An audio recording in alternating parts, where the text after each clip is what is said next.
Isang loan program ang handog ng Land Bank of the Philippines sa Cagayan Province para sa mga apektadong magsasaka dulot ng patuloy na taas presyo ng petrolyo. Kung ano yan, silipin sa sentro ng balita ni Dina Villacampa ng Radyo Pilipinas, Tuguegarao.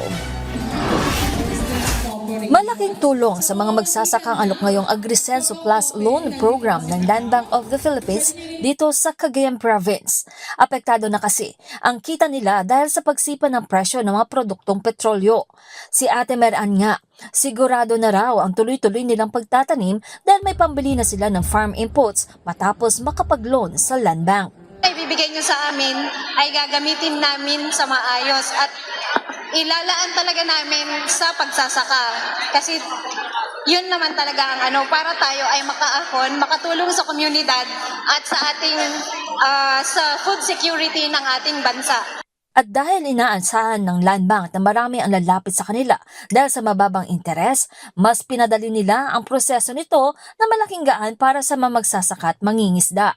Ang services namin po, it's very competitive. I mean, I think our offering of 3% is certainly below market, and that is done on purpose para we could truly support and help the agriculture industry for food security.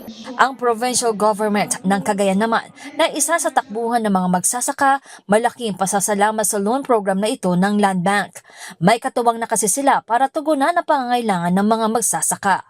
Sila naman talaga may kailangan itong suportang ito para hindi na sila mapagsamantalan yung mga nagpapautang sa kanila ng 5-6. Ngayon, ang interest na binibigay ng Land Bank is 3%. Ugmang-ugma, kagaya nung nasabi nung magsasaka kanina.